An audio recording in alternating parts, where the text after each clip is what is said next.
Hello, friends, and welcome back to Malicious Compliance Stories. In our first story, OP moves into a new house expecting peaceful vibes. But suddenly, her yard becomes the neighborhood battleground for Nerf fights, unsanctioned dog walks, and uninvited garage hideouts.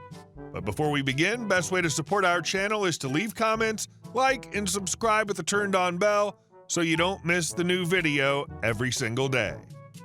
Here we go. Called the police on my neighbor's kids. So I, 32-year-old female, moved into a new house in January 2020. The people next door to me have 3 sons ranging in age from about 10 to 14. Fast forward to March and I'm working from home and these kids are home from school. Soon after lockdown started, the kids started playing in my yard. I initially just bit my tongue and dealt with it because I was sympathetic to the fact that their worlds had just been turned upside down. However, as the weeks and months went on, they started to test my limits. They took to having Nerf gun fights in my yard and didn't pick up the bullets and brought the dog into my yard and let it crap in my yard. I went outside a few times and asked them to please be respectful and clean up after themselves, keep the volume down, and stay away from my doors and windows, but the message never seemed to stick. One day I came home from a jog and one of them was hiding in my garage, which I'd left open, as part of their Nerf gun game. Not realizing he was there, I closed the garage and walked into my house. The kid then came into the house and asked me to let him out. I told him that under no circumstances was it okay for him to come inside of a stranger's home and that he should have knocked and it was not okay that he just let himself in. I didn't yell at him and understand that he was probably scared because he was stuck in the garage. I knocked on the door of the neighbor's house after I calmed down a bit and told the parents that I didn't want their kids playing in my yard. They were pretty taken aback and said that it was normal for kids to play in other people's yards in this neighborhood, but I stood my ground. The conversation was awkward but civil, and the kids seemingly stayed away after that. Fast forward to autumn. I'm in my living room working out, and I turn around to find 2 of the kids standing in my yard watching me through the window.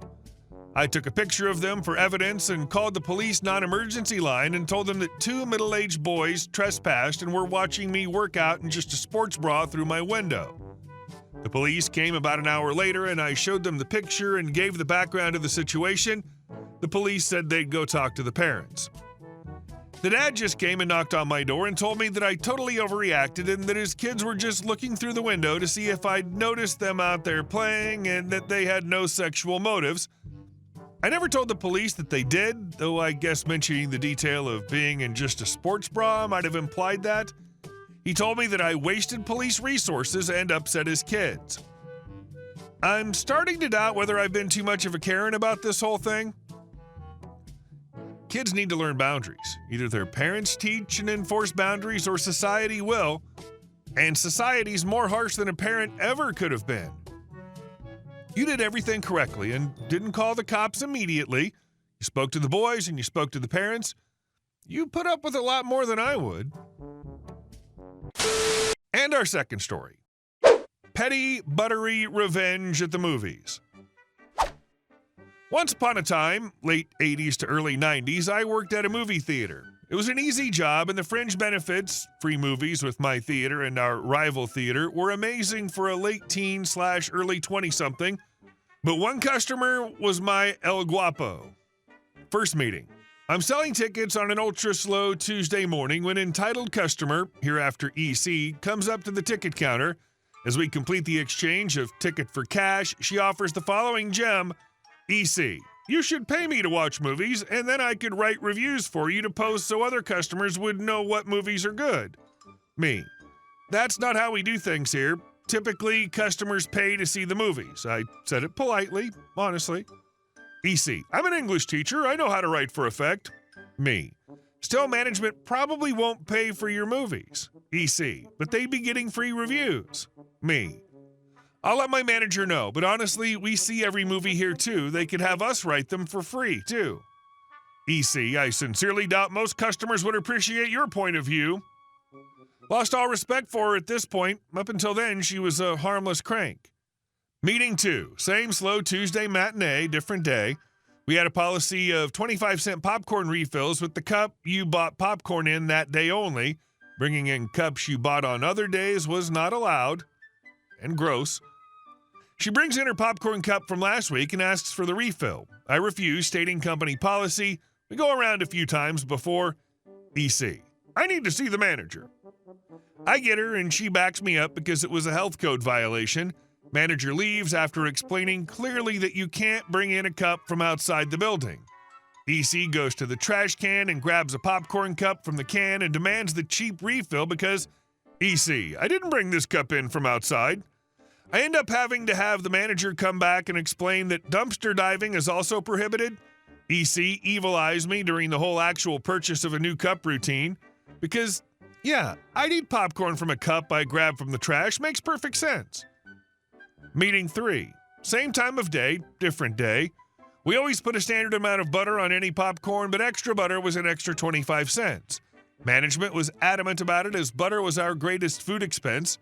EC, I'd like extra butter, but I don't want to pay for it. Me, sorry ma'am, but we're required to charge the quarter. EC, I come in every Tuesday. Surely you can give me the extra butter for free. Me, ma'am, we're told quite plainly that we do not give out extra butter for free. I even pointed to the conspicuous sign stating the extra butter policy. Always helpful. EC, not even for regular customers? I want to speak to your manager. Me, yes ma'am. I nab the manager who, after hearing my shortcomings, orders me to give her the extra butter for free. They then launch into a discussion of my additional shortcomings. I'll give you the extra butter, you old bat. I hold the butter button and fill the bottom of the cup with at least an inch of butter. I hand her the cup and she picks it up. Manager asks her a question. She sets cup down and absently notices her hand is slimy. She grabs a napkin and wipes hand just as absently. I notice the butter obviously leaking through the cardboard of the cup. Nice. As she steps away, I apologize for being impertinent, desperately hoping the butter will continue to flow. She returns to the counter to give me another mini lecture. Again, she absently notices slimy hands and wipes them off. She still hasn't noticed where the slime is coming from. She leaves to watch her film. I wait for her to come out at the end, and I'm so very pleased to see an 8 to 10 inch wide butter stain on her sweatshirt where she had to balance the cup. She complimented me on the popcorn and asked that I make it like that every time. Me, can do, ma'am. What an absolute gem of a story. EC seems like she was made to give frontline workers nightmares for years. Between the dumpster diving popcorn cup, the literary arrogance, and the butter saga, she hit a trifecta of petty entitlement. You gave her exactly what she asked for. And she walked away soaked in her own entitlement. Bravo for handling her nonsense with humor and grace. And our last story. The Great Towing Incident. How a SMUG cop learned to read. Over 20 years ago, I lived in an apartment complex with a frustrating parking setup. Each building had about 60 units, but only 15 garage spots and 20 parking spaces, so most residents were forced to park on the long driveway street outside. It was a hassle, but we managed, until the Great Towing Incident.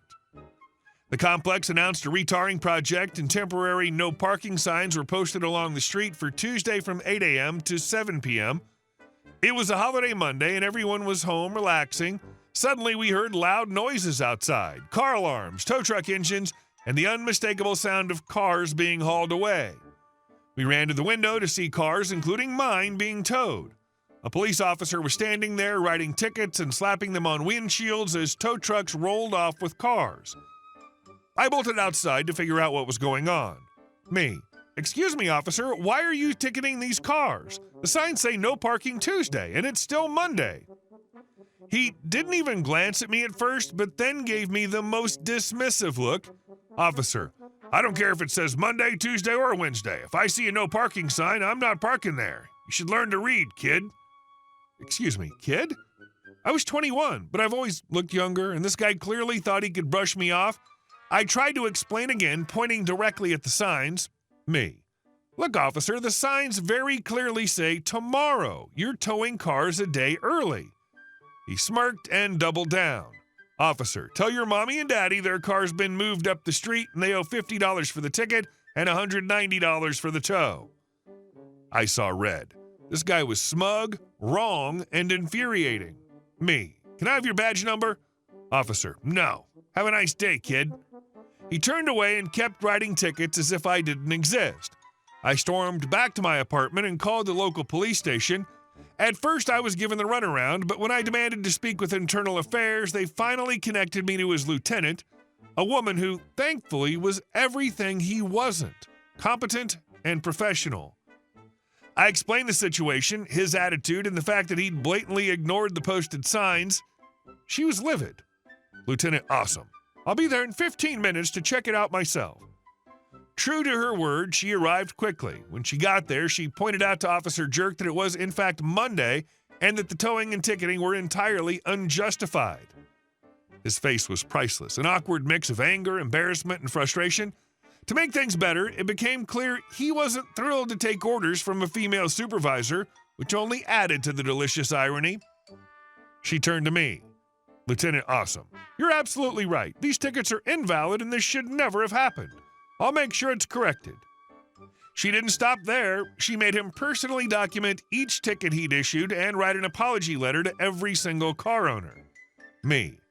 Does that include me? Lieutenant, awesome. Oh, absolutely. He owes you an apology in person, too. With my roommates as witnesses, Officer Jerk had to stand there and apologize to my face. I savored every second.